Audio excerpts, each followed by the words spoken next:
우리를 불러주신 주 마음에서 원하신다.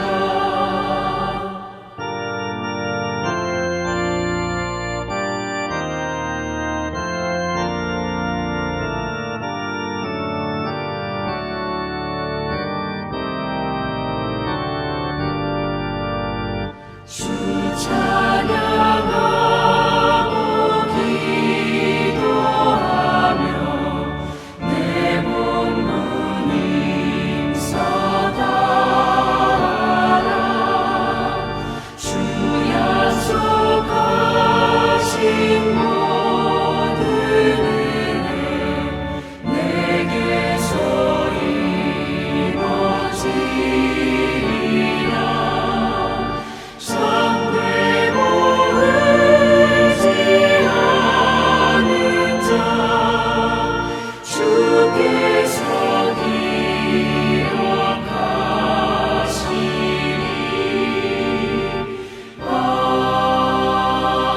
아멘.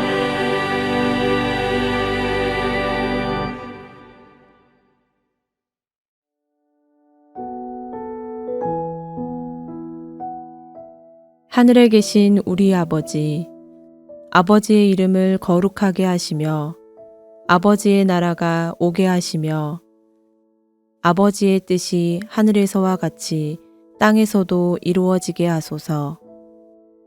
오늘 우리에게 일용할 양식을 주시고 우리가 우리에게 잘못한 사람을 용서하여 준 것 같이 우리 죄를 용서하여 주시고 우리를 시험에 빠지지 않게 하시고 악에서 구하소서.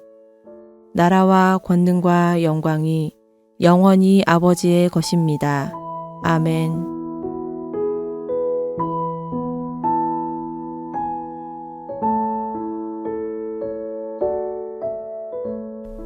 그러나 내가 내 화려함을 믿고 내 명성을 가지고 행음하되 지나가는 모든 자와 더불어 음란을 많이 행함으로 내 몸이 그들의 것이 되도다. 내가 내 의복을 가지고 너를 위하여 각색으로 산당을 꾸미고 거기에서 행음하였나니 이런 일은 전무후무하니라.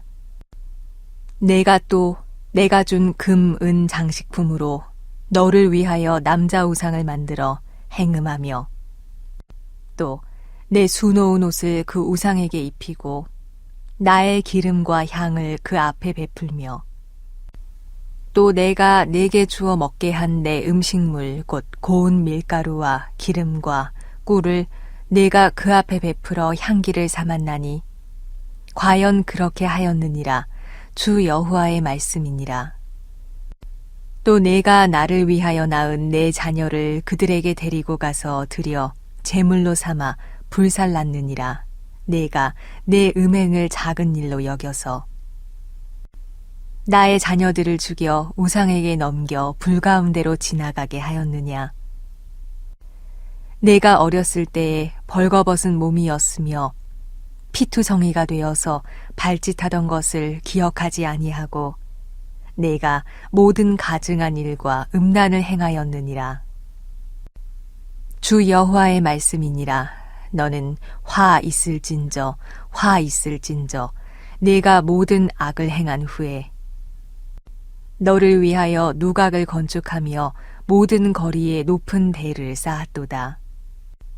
내가 높은 대를 모든 길 어귀에 쌓고 내 아름다움을 가증하게 하여 모든 지나가는 자에게 다리를 벌려 심히 음행하고 하체가 큰 내 이웃나라 애굽 사람과도 음행하되 심히 음란히 하여 내 진노를 샀도다.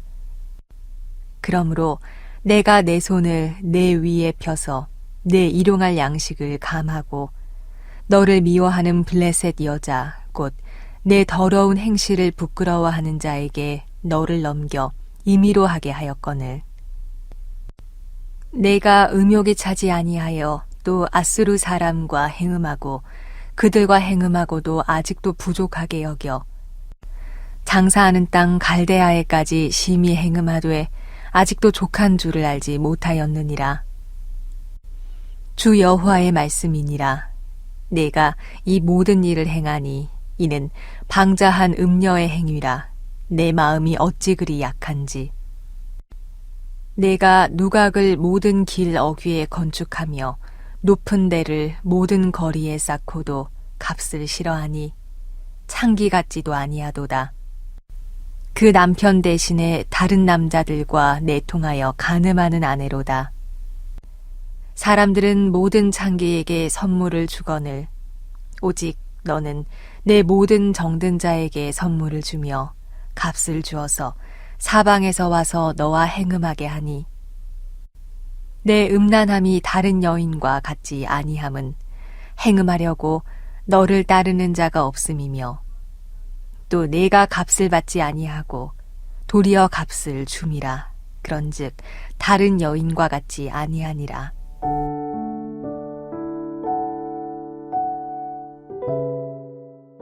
혹시 정말 믿었던 사람에게 실망하거나 배신을 당한 적이 있으신가요? 저는 아직 연수가 적어 그런 경험이 많지 않은데요. 어릴 적 아버지께서 어려울 때 도와주고 형제와 같이 지내던 친구에게 속아 실망하셔서 며칠간 누워 계셨던 것을 본 기억이 있습니다. 당시 저는 사람이 이렇게 마음의 상처를 받으면 정말 병이 나는구나 라는 것을 처음 느꼈습니다. 그 기억을 떠올릴 때마다 저는 문득 이런 생각을 합니다. 하나님도 이스라엘을 바라보시며 이런 마음이셨을까? 오늘 본문 에스겔 16장은 이스라엘에게 배신당한 하나님의 아프고 안타까운 마음을 적나라하게 보여줍니다. 하나님은 이스라엘을 마치 버려진 아이를 주어 기르는 것과 같이 극진히 돌보셨습니다. 이스라엘에게 좋은 옷을 입히고 귀한 장신구를 꾸며 주었습니다. 이스라엘을 통해 하나님은 더욱 높아졌고 이스라엘은 제사장 나라로서 살아가게 되었습니다. 이스라엘은 주위 모든 나라가 부러워할 정도로 아름답고 명성 있는 여인과 같았습니다. 그러나 이스라엘은 그 아름다움과 명성을 오래 유지하지 못했습니다. 그들은 하나님의 사랑을 배신하였습니다. 하나님의 입장에서 보잘것없는 작고 작은 이스라엘을 사랑하여 아름답고 명성 있는 제사장 나라로 세워주었건만 그 사랑을 망각한 이스라엘을 바라보며 하나님께서는 얼마나 속이 상하셨을까요? 그 하나님께서는 선지자 에스겔을 세워 이스라엘 백성에게 그들이 스스로 저지른 죄악을 낱낱이 드러냅니다. 이스라엘의 첫 번째 죄악은 하나님을 배반하고 우상을 숭배한 것입니다. 하나님은 이스라엘에게 아름다움을 주셨지만 그들은 그 아름다움 때문에 교만해져 타락의 길로 들어섰습니다. 하나님의 언약을 저버리고 다른 신들을 섬기는 영적 간음을 저지른 것입니다. 하나님이 주신 귀한 예물과 옷으로 우상을 꾸미고 심지어 하나님이 주신 자녀들까지 우상에게 제물로 바치는 끔찍한 행위를 서슴지 않았습니다. 이것은 마치 남편이 준 패물로 다른 남자를 유혹하는 바람난 아내의 모습과 같았습니다. 더 충격적인 것은 하나님이 주신 풍성한 양식, 즉 고운 밀가루와 기름, 꿀까지 우상의 제물로 바쳤다는 사실입니다. 이는 하나님의 은혜를 철저히 짓밟고 배신하는 행위였습니다. 이스라엘은 왜 이렇게 하나님의 은혜에서 멀어진 것일까요?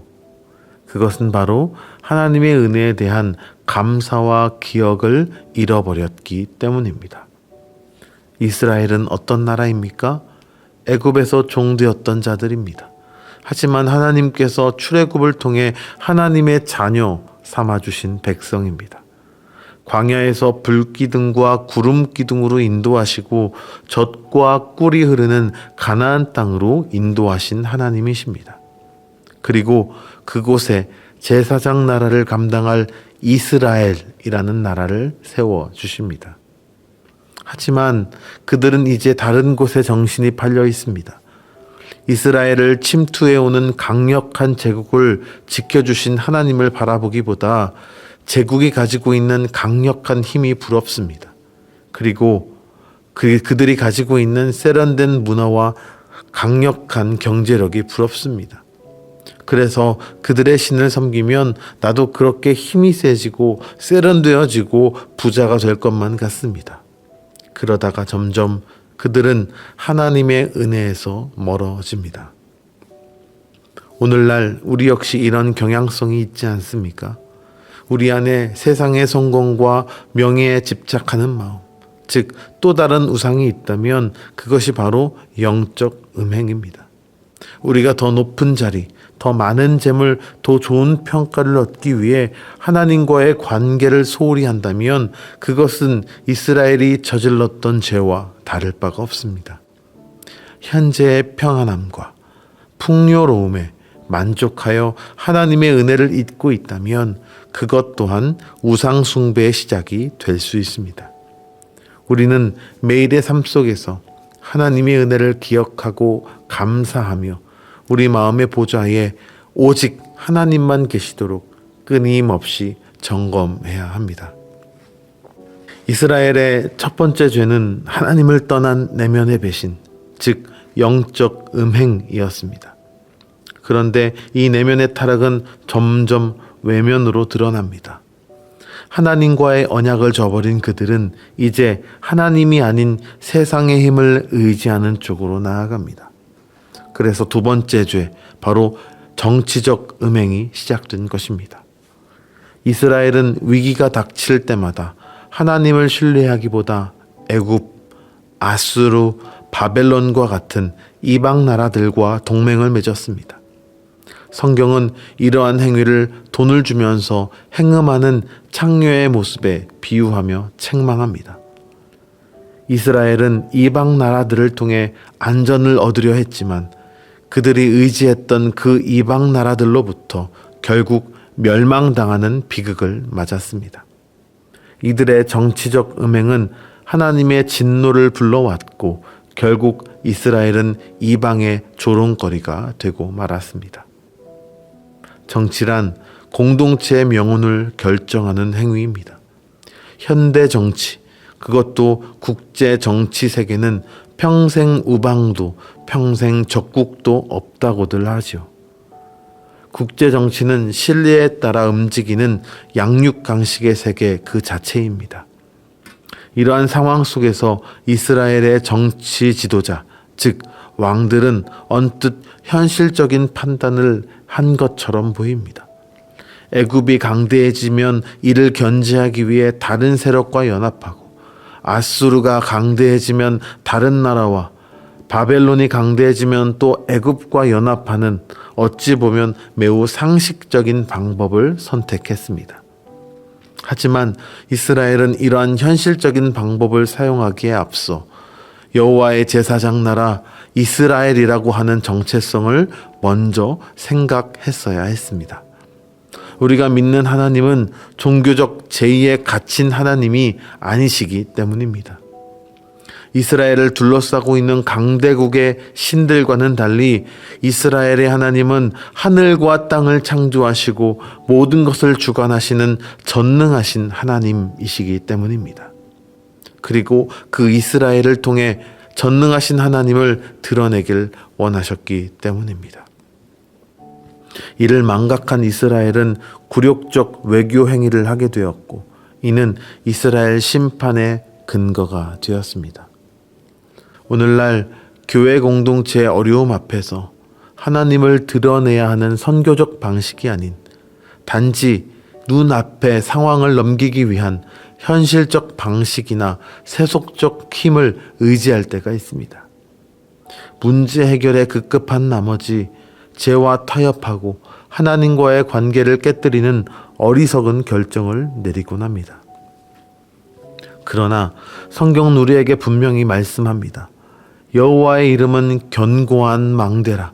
의인은 그리로 달려가서 안전함을 얻으리라. 이 말씀처럼 오직 하나님의 이름만이 우리의 든든한 피난처가 됩니다. 높은 망대가 적의 공격을 감시하고 막아내듯 우리가 인생의 위기 앞에서 오직 하나님만을 신뢰할 때 우리는 담대하게 세상을 살아갈 수 있습니다. 인간의 현실적인 방법이 아닌, 세속의 방식이 아닌 하나님의 뜻을 붙들 때 우리 교회 공동체는 교회를 흔드는 온갖 어려움 속에서도 하나님의 보호하심과 승리를 경험하게 될 것입니다. 그러므로 우리는 소극적으로 숨어 있는 것이 아니라 하나님의 보호하심을 믿고 적극적으로 믿음의 삶을 살아야 합니다. 하나님께서 우리와 함께 하심을 굳게 믿을 때 우리는 어떤 역경에서도 승리할 수 있습니다. 이스라엘의 어리석은 선택의 결말은 우리에게 중요한 교훈을 줍니다. 그들은 하나님의 은혜를 잊고 영적, 정치적 음행을 저질렀고 그 결과 비참한 심판을 받았습니다. 그들의 아름다움은 수치가 되고 그들의 명성은 땅에 떨어졌습니다. 우리 역시 이스라엘의 비극을 거울 삼아 우리의 신앙을 점검해 보길 원합니다. 우리 안에 숨겨진 우상은 무엇입니까? 우리가 하나님보다 더 의지하고 있는 것은 무엇입니까? 세상의 성공과 명예, 편안함 또는 사람들의 인정이 우리의 우상이 되어 하나님의 자리를 차지하고 있지는 않습니까? 하나님의 은혜를 기억하는 것이 곧 우리의 생명줄입니다. 하나님의 은혜를 잊을 때 우리는 우상으로 인해 흔들리고 세상을 붙잡게 됩니다. 그러나 은혜를 붙들 때 우리는 흔들리지 않습니다. 그러므로 하나님께로 돌아갑시다. 그분은 여전히 우리를 사랑하시며 우리를 기다리십니다. 기도하겠습니다. 사랑과 은혜가 풍성하신 하나님 아버지, 하나님께서는 이스라엘을 택하여 보잘것없던 그들을 하나님의 백성으로 삼아주시고 귀하게 여겨주셨습니다. 그러나 이스라엘은 하나님의 은혜를 망각하고 자신의 정체성을 잃은 채 영적인 음행과 세상 의존이라는 죄악에 빠져 결국 심판에 이르게 됩니다. 주님, 이 말씀을 붙들고 이 말씀을 다시 마음에 새기어 우리 자신을 돌아보게 하여 주시옵소서. 우리도 은혜를 잊고 세상과 타협하며 현실적인 방법에 기대려는 어리석은 마음이 있지는 않았는지 주님 앞에 정직하게 서게 하여 주시옵소서. 가슴 뜨겁게 외치는 선지자 에스겔의 외침을 듣게 하여 주시사 오직 하나님만 의지하게 하여 주시옵소서. 하나님의 은혜를 기억하게 하여 주시옵소서. 오늘 하루도 세상의 소리보다 하나님의 말씀을 따라 살아가게 하시고 주님께서 주시는 힘으로 담대히 믿음의 길을 걷게 하여 주시옵소서. 예수님의 이름으로 기도합니다. 아멘. 계속해서 더 깊은 묵상과 기도로 이어가시기를 바랍니다.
주